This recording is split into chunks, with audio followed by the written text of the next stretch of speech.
welcome to Strictly Sports. I am Jacob Brown. Today, you're going to be listening to our 2020 American League playoff video.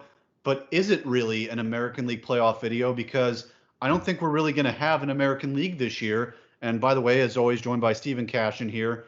We're going to go over basically the format that we think it's going to be. We don't know what the playoff format would be necessarily, but we do know that it would probably be the top 12 teams in general making the playoffs, because they said they would want it to be an extended playoff. Usually there's 10 that make it. I'm thinking expansion means either 12 or 14 teams. So either way, you're going to get the same teams making it and not making it either way. The only difference is it's not going to be American League versus National League this year. So basically the way that these divisions are broken down in this proposed realignment, again, this might not be the realignment, but this was proposed the other day by USA Today. So right now, this East Division would be the Yankees, the Phillies, the Blue Jays, the Nationals, the Pirates, Red Sox, Mets, Marlins, Rays, and Orioles.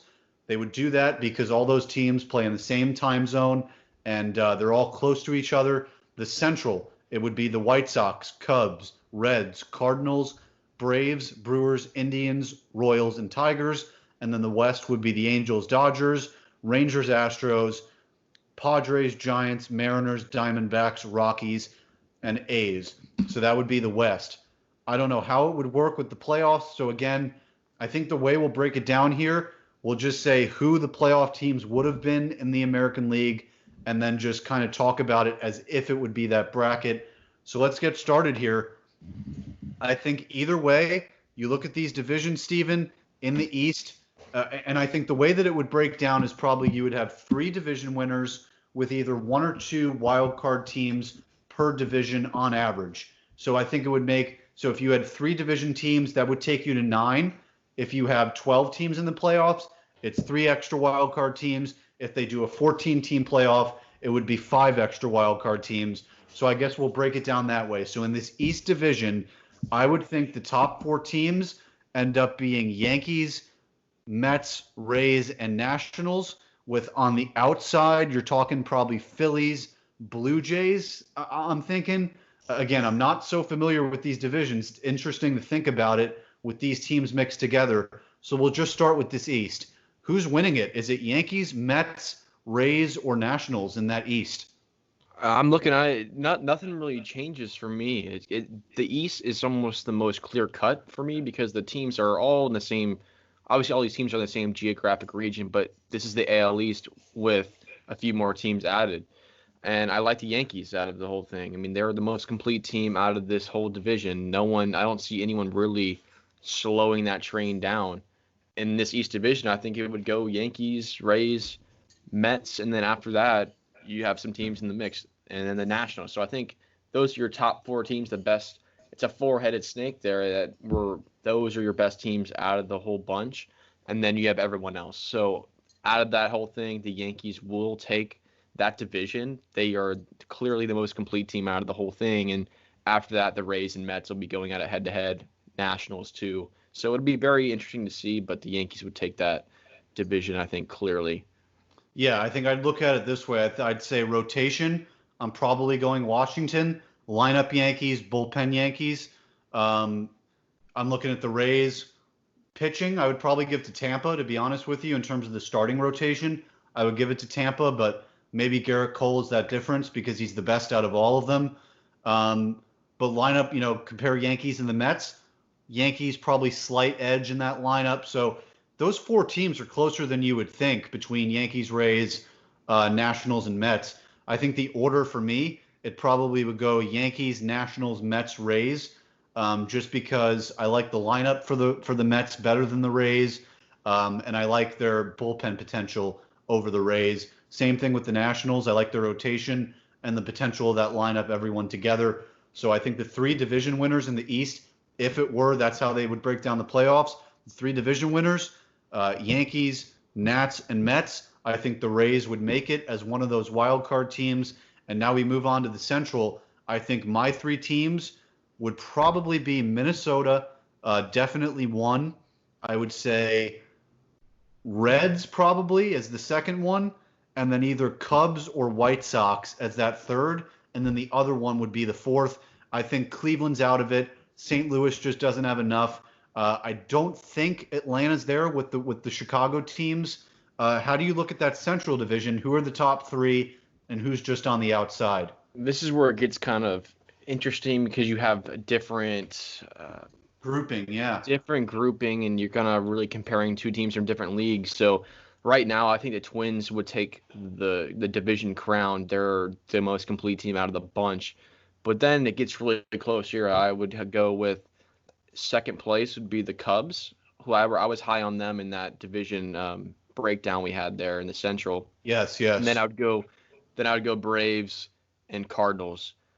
Mets are the outside looking in. As of right now, I am high on them, but I just haven't seen it yet. Like I said, they could be a team for me that plays into a playoff factor, and if they get rolling with that starting pitching, and they complemented that with their 1 through 9 lineup, if they get rolling and get going here once the season starts, they're a playoff team for me.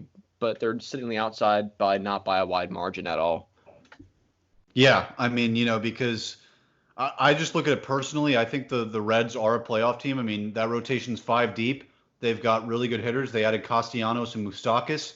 And, I think added with Suarez and the potentials of Akiyama, maybe Votto rebounds. They have Nick Senzel, Jesse Winker. So they have bats in that lineup and a really solid bullpen as well. I actually think the Reds are better than the Cubs and would win the NL Central if it were to be that division, which it won't be. I do think that my problem with the Cardinals is offense. They just don't have the lineup, in my opinion, to make the playoffs, even in this division. So again, like I said, my top four is Minnesota, Cincinnati, Atlanta, and probably the Cubs over the White Sox. And the White Sox are, on the outside looking in, but the White Sox are pretty close to the Twins. So I might even have the White Sox over the Cubs.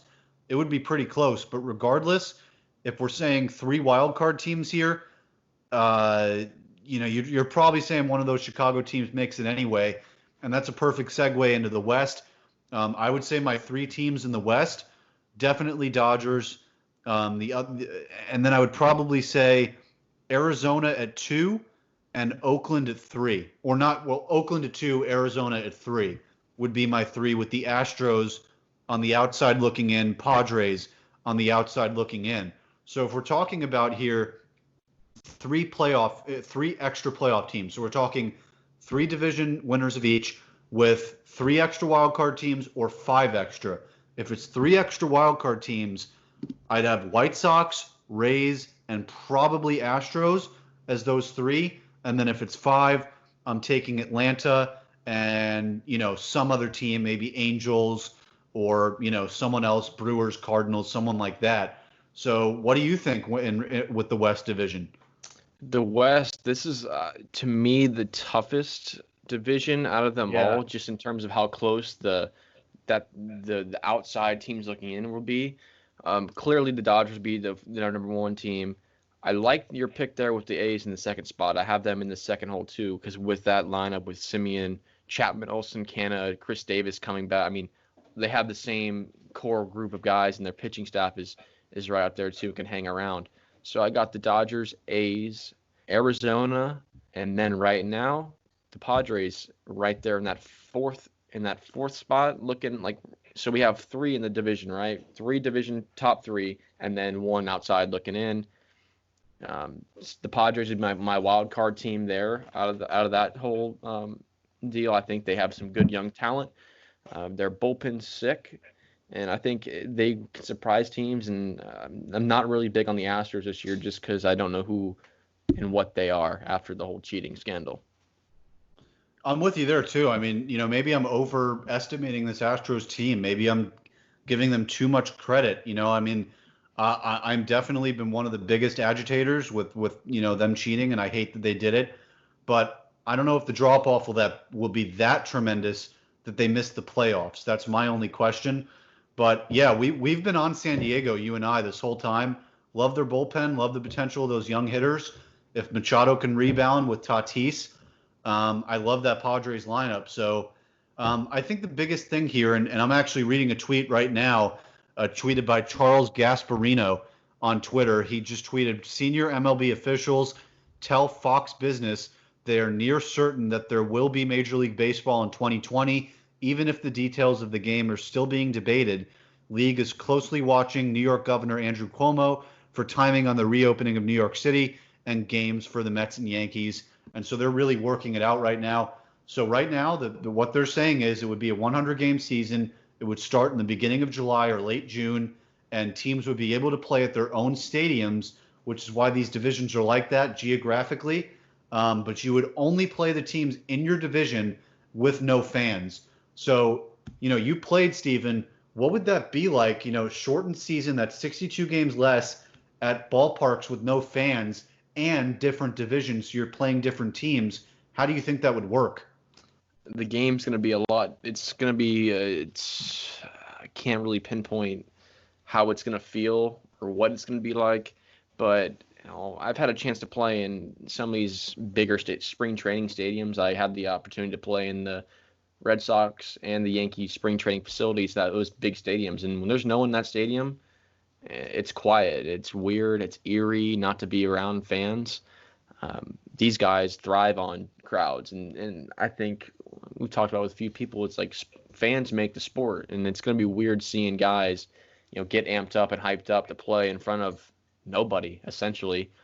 And, playing in a new division, playing teams you're not familiar with seeing, as much as you're used to, even in a span of 2 years. You're seeing in division opponents 19 times a season if we're going back to our normal format. But it's going to be weird. I don't know how or what we're going to expect once the season gets going. Hey, at least we're getting something here. We're getting some sort of baseball. It's going to be odd not hearing fans and getting that dynamic of it, but I think players will get adjusted to it. I think fans and people are getting stir crazy not seeing sports. So at least we're getting something from the Major League Baseball Commission and trying to get something pieced together here. Yeah, I mean, there's even been rumors they might just pump in crowd noise. I mean, not to take a dig or anything, but I think the Rays do that anyway. But anyway, we'll get back to the conversation. But yeah, I'm really interested in this format. Not even just for 2020. I was thinking about it and I'm like, wait a second. You could, and I don't know how the playoffs would work. Again, I really have no idea how that would work because if you stuck with this full time, there's no two sides, right? Before it's AL, NL, right? There's NFC, AFC, Eastern Conference, Western Conference. There's no two sides with three divisions. So that's where I'm confused in the sense that if you were to go with this full time, how would you do the postseason? But I actually love how this is broken up because I think it creates new rivalries. I think, listen, New York and Philadelphia hate each other in football, in basketball, in hockey. New York and Pittsburgh hate each other in hockey and football, and they never play each other. The Yankees never play the Pirates. They never play the Phillies. If you can get those matchups going, in my proposed format, the way that you could do it full time in a regular season, I think you could play every team in your division 10 times each, and then you play every other team 3 times a year. So you would play one division twice at home, once on the road, and then the other division you would play once on the road, twice at home, and then every other year that would switch. So you would save on travel. So, the problem would be everyone say, oh, the travel, well, 1 year, yeah, you'd have to go out to California for maybe a little bit longer, but then that next year I'm thinking that gets made up for by the less dates in California and more dates in the center for those teams traveling across the country. So do you think maybe if they went to a 3-division format, they could do something like that? And by the way, I think if they did do that, they would have to do a universal DH. Yeah, for sure. If you're going to incorporate this system going on, I don't think there can't be pitchers hitting anymore. I think you could add that element of the DH for every team, and you might see, the offense will spike too, because with these teams, you get some of these NL teams, the ability to add a DH into their lineup and not a pitcher hitting anymore. You're going to see a lot of teams, I think, in the NL that have been kind of sitting there for a little bit because they want another extra hitter in that lineup, really, bolster themselves and boost themselves up. But going back off the format here, I was kind of thinking if you want to roll it forward, maybe make it 4 divisions. I like how the NHL incorporated their 4-division format, and they do top 3 for each division, 3, 3, and 3. and then your next best two make it in. So you could do that with baseball too. You could take some teams out of these divisions and make a separate division like they do in the NHL, and then okay, so there you go. Top three in each make it, and then after that, it's the next best two no matter what. And you can really make that format thrive in baseball, and I think people will be more intrigued with that because it allows more teams to be in and out of the mix, and you can incorporate playing every team every year. So you're playing either whether it's 2 times a year or whatever. I don't know what the logistics or what MLB is thinking behind the curtain here, but this could be an opening here if players like it. They're seeing new teams. It could be an opening here for Major League Baseball to really be creative with and experiment a little bit with all the craziness that's surrounding this whole coronavirus situation. But this could be an opening for the game to really kick the door down and get back to be an exciting sport that people want it to be at again. Yeah, I think, the only thing I would say about your idea, and I like the idea a lot, is that the only problem with that is that there's 30 teams. So if you did 2 divisions, one team would probably have 8 and one team would have 7 or whatever. You'd have uneven numbers for each division. So now maybe if you moved to 32 teams and you expanded, that would be a much better bracket to do, because then obviously you could have 8, 8, 8, 8 in each division. But maybe uneven numbers in each division, that might present a problem. Who knows? But I think the big thing with having teams play everyone, teams like the Marlins would love that. If they could get the Yankees to come to their ballpark every year, they get big American League powerhouses, the Red Sox going to Miami on a yearly basis. Those are ticket sellers. You're telling the Diamondbacks, hey, you get the Yankees every year now. Pirates, you get the Red Sox. These are huge games, and we have ticket sale problems in this sport. And we also have problems with most fan bases don't know. Like, if you're an American League fan, you basically don't know what the National League is because you don't play them. I mean, you go years and years. I mean, Yankees Dodgers, I think it was 2013, and then last year when the Yankees went to Dodger Stadium. That's way, way, way too long for two franchises like that to just not play each other at all. So I think it would be huge from that standpoint that every team would get to play everyone. There would be big market games at every stadium. For instance, like Tropicana Field, they could say, hey, we're getting the Dodgers every year now. I mean, that's a big game for the Rays to acquire at a stadium where they can't really sell tickets. So I think it would be great from that standpoint. Any way that they could figure out to do a 30-team format where every team plays each other and you get an expanded format, I'm all for. It's just, how do you do that? And yeah, I think we're both on agreement here, though. A universal DH needs to happen because I'm just tired of watching pitchers hit 082 with 3 hits all year. I mean, like, great, Madison Bumgarner hits a home run every once in a while. That's cute, but I really don't give a shit. Yeah, it's just, to me, I like it's funny to see sometimes when you see pitchers go and try to attempt and piece things together. But overall for the game, like, you know why people love going to the American League is because they get to see, they don't have to worry about that pitching spot, and it's almost an automatic out. It really is. I mean, you have very few guys that can hit for power. Like, you have Bumgarner not for power per se, but guys that can maybe get a hit here and there and maybe potentially break through. But 90% of the time, it's not happening, and pitchers will throw around. And most pitchers don't even want to hit. They're not focused on going up to bat. They want to just focus on pitching, staying on the mound. And I think if you went to a universal DH, which has been an argument for a long time, you'll see spikes in offense and teams that'll really thrive off that. And I just think you have to incorporate that in today's game, just with all the numbers and the technology. It's just not, we're not living in the 70s, 80s game anymore where pitchers need to hit. Yeah, I look at it. Think about how many teams would benefit from a DH in the NL. Look at the Mets. Right now they have Dom Smith. I at least have him playing left field because he's younger and has better stats than Cespedes and Cano. They could DH Smith because he's not the best defensive left fielder, and you could put Cespedes out there or someone else. So you look at the Brewers. They could DH Justin Smoke. They just have him sitting on the bench. You look at the Dodgers.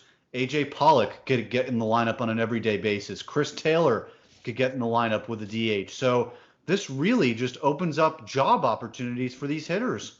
Exactly. And I look at teams like St. Louis too. They're Yeah. searching for offense, and Milwaukee and San Diego. So you look at these teams that are on the bubble and that want to be a playoff team. A DH will help them a whole lot because they can generate more offense along with their pitching. The Dodgers don't need any help. I mean, I think that's the least of their concerns. But if they were at a DH spot, who knows where they could be? They could be uh, unstoppable with a DH. They could add another piece there. So, and like you said, it opens up plenty of job opportunities. It makes, you know, pitchers not have to worry about having to incorporate two sides of their game into there too. And pitchers that can hit both ways, like Brendan McKay, what's his name, for Shohei Ohtani for Yeah, the Shohei Ohtani. Angels. Yeah. So that way it makes the pitchers who can play both ways makes them way more valuable, and it's an asset that you can add to your team. So I like it. They needs to be brought into the game. I think people have been vouching for it for a long time, and a lot of people will be surprised if you incorporate this DH to the NL teams, and they'll be grateful for it too. Absolutely. Like I would just love if it happened. And now getting back to the original subject of the podcast, though, about who's going to make the playoffs. Again, as we were making this, we kind of were like, is there really an American League? This can't really be an American League playoff preview. So what I did, I just ranked the top teams in baseball. I'm thinking if there's a top 12 team format, these would be the 12 to get in. If it's 14 teams, these would be the 14. Because again, if it's this year and they do this, it would be some weird format. So I think at the end of the day, it would end up just being the top teams just grouped together and seeded that way. So at number 14, it's either the Indians or the Angels to me, either one. I think they're kind of at the same ranking right now. The Angels have Trout and Rendon, which is kind of why I have them better than the Indians. But the Indians have an amazing starting rotation. The reason why I have the Indians lower, I think Lindor's a goner. So they're going to slip below the Angels once Lindor leaves. I have the White Sox at 12, the Padres at 13. I have the Braves at 11, Reds at 10, Diamondbacks at 9, Rays at 8, Astros at 7, which I might flip-flop those. I have the Mets at 6, A's at 5, Twins at 4, Nationals at 3, Yankees at 2, and Dodgers at 1. So I think those top 14, if they do a 14 team, they would be the 14. If it's 12, those would be the 12. What about for you? Yeah, for me, I haven't really gathered it all. I mean, I was basing it off of the divisions where these teams are standing before this realigned format. We're kind of juggling different teams here, but I'll go from 1 through 14 here. Obviously, 1 I got right now, the Yankees at 1, Dodgers trailing them at 2, close second. Got the Nationals at 3, and then I've got the Twins at 4, A's at 5, Rays at 6, got Cardinals, Cubs, Diamondbacks. Wow. And then that's a 10. I got it jumbled here. But then I got a ton of teams on the bubble here. I mean, you got Padres, Reds, White Sox. I just don't know where those teams are going to mix into the bunch here because we don't have a solidified format here yet. And playing different teams throughout the course of the season. And it's shortened. We might only get 100 games. So it's going to be a sprint to the finish. That's another dynamic that we haven't talked about yet is now you think about it, you're not really conserving your energy. Yeah. Now you're just going full out sprint out of the gate and just going, boom, here we go. And it's just going to be a gauntlet. And that's the best way to describe it because teams are just going to try to win as many games as possible. And it's going to be interesting to watch for sure how this all plays out. Yeah, and again, we've kind of differed on this opinion here. I mean, you would be fine with this being played for a World Series. I personally wouldn't just because you're playing 62 less games, different divisions, different playoff format. How do you play for the same trophy if you're not even playing the same tournament to get to that trophy?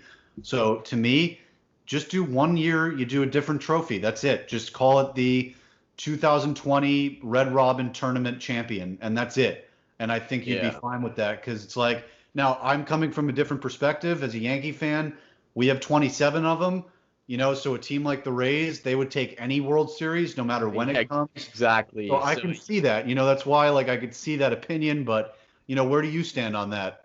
Yeah, it's to me, I go both ways with it too. I'm in the same boat with the Stanley Cup this year in hockey, and that's for our NHL pod later down the road. But I like it traditional. If you're gonna win it the right way. But in the same token, the Rays, the organization hasn't won before, and I'll take it any way, shape, or form. Yeah, it may not feel the same, but you still are playing the same talent, the same teams. It's just a different aspect of the game. Um, it just, to me, I'm torn both ways, but I just want to see them win so bad that I can't see straight. And being so close in the years and losing in game fives, it's just you're so close, but you want them to get there. But I'm glad we're getting to some sort of compromise here with baseball, and they're trying to make it as work as best as possible. And I think this new format will be great for teams, and maybe it opens the door for a new era of baseball. And you're gonna have I think once the logistics of the World Series playoff format comes out, we'll have more clarity of how it's gonna break down. Teams will mold their teams around that kind of dynamic. Yeah, and I think for sure, even whatever you consider this champion to be, if it is played for a World Series, it's a much more legitimate title than the Astros 2017 title, and that's what anyone could say. Any title is more legit than that, even a shortened season, different format. We're going to take plenty of shots at the Astros. I will never stop taking shots at the Astros on this pod. Never going to happen. But yeah, I think I'll go with what you just said. I mean, you look at these teams and. This could certainly be something that if this format goes well, it could extend past 2020. You could see some new ideas here. I mean, Alex Rodriguez has been on late night talk shows. He's like, try anything. He's like, do some weird, crazy idea. This is the year to try it when you don't have to be this curmudgeon traditionalist sport that never wants to change. I mean, there's still fans, dude. I mean, there's half the league doesn't even want to go full DH. I mean, CJ, our co-host on all the other pods, he's a Marlins fan. He likes the no DH. So there's an entire sect of baseball fans that doesn't even want that to change. So we have to talk about that too. There's fans that don't like change in the sport. Exactly, and right now, like A-Rod said, I've heard him voice his opinion on change. We got to try something new. Right now, you're not going to get any sort of pushback from any idea, except for Yeah. the one format they laid out, which was the Grapefruit and Cactus League divisions. That was bogus and stuff. Oh, terrible. That was complete fuckery in itself. But now you've got these divisions that are lined up the right way, and you're not going to get any pushback because people want sports and they want something to watch now. And now's the time to do it and try to find something new that could potentially work. And the problem with baseball, it's been around for so long and done relatively the same way year in and year out, that trying to change it in a normal season, like if none of this coronavirus happened, we'd be playing right now and it'd be the same format. And who knows when we'd get that proposed change. And teams that have been dominant for years and have the money to spend don't want it to change because they can still thrive in this format. But baseball needs to amp up their game and really change the culture to get interest from people that don't want to watch 162 games and kind of spice it up. Yep, I'm with you 1000% on all this stuff. And so I guess we got to end it. I mean, if there's a championship, World Series, whatever, I think we're both on the same page here. It's Yankees Dodgers. Oh, 100%. That's the way it's looking right now. Obviously, not accounting for injuries or anything. These are the two best rosters put together. The next best teams are just miles away. And until we get games played, we don't know who can contend with these teams and really who's going to improve. Is there going to be a trade deadline? What's going to happen? So right now, World Series prediction, Yankees Dodgers. It's going to be some old school stuff there. Haven't seen that in a while. So would be a good one to watch. That would be seven games, I think, regardless. Oh, yeah. I would love that World Series. And really, I think the only teams that could get in the way, the defending champs, the Nats, maybe the Mets, and then Minnesota and Oakland. Because I don't see Arizona being a team that's going to rally enough to get to a World Series. I don't see any team in the NL Central doing that. I don't see the Rays. Maybe the Rays, but I mean, you could talk to. Can they get to a World Series? It just you never know. The thing is, the pitching is stellar year in and year out, but who do we get offensively? It just seems like they always run into a wall once it gets the first round. If they were to get past the division series, I think you have a legit chance to get there. But it's getting past that first opponent and getting over those, kind of exercising those demons there. And it just, you never know with this team who shows up and who doesn't. But the Rays, realistically, as a fan, I just hope they make the playoffs every year and go from there. But I don't see many teams other than, like you named out, like the Twins could make a run. Diamondbacks can't muster. They're in the same boat as the Rays. Can they muster enough to get to the last, series? And I don't think that can happen. There's only a select few teams that can get in the Yankees and Dodgers way for sure. Yep, and that'll do it. And man, dude, we've come to the end of the journey. This is the 32nd baseball pod that we have recorded over the last month. We're finally through it. I mean, we got through them all. Yeah, it's been a long time coming. We got to the best part, I think, the best division in baseball. Yes. And it's been fun, looking at all these teams and really kind of getting ramped up to get some baseball going. I can't wait to see these teams on the field if we ever get it, and I think we will get it pretty soon here, and we'll have some more content out as we get the season closer to going, and we'll get it. I can't wait. I can't even see straight to get baseball back. Oh yeah, we love baseball over here, and of course, if baseball starts up again, we'll immediately start covering it much more. But for now, we're going to go back and we're going to focus on some stuff that we haven't in a few weeks. We're going to do our FAU Athletics pod on Tuesday with some potential surprise appearances. Not going to announce that yet because it could be something really cool. CJ's working on that right now, and hopefully that can come out in a few days. And then next Thursday, we were thinking maybe do an NFL pod, and we review kind of what's going on in free agency. And then after that, we're going to kind of get into Tuesday, Thursday weekly shows again. And then maybe in a few weeks, if this hiatus goes longer, we'll do some top 10 position rankings for baseball. But that's something that's well off and something that we'll do as kind of a bonus thing again in the future. So, yeah, Stephen, we made it through these. You'll get our FAU Athletics pod on Tuesday. I hope you enjoyed all of these baseball pods. And you can listen to all of them now. You can hear a little bit about every single Major League Baseball team right now. You can go on a 32-day binge, and you'd have everything prepared for you. You can listen to those on Apple Podcasts, Spotify, YouTube, Anchor, Breaker, and a bunch of other platforms as well. You can follow us on Strict Sports FAU on Twitter. For Stephen Cashin, I am Jacob Brown, and we'll see you on Tuesday.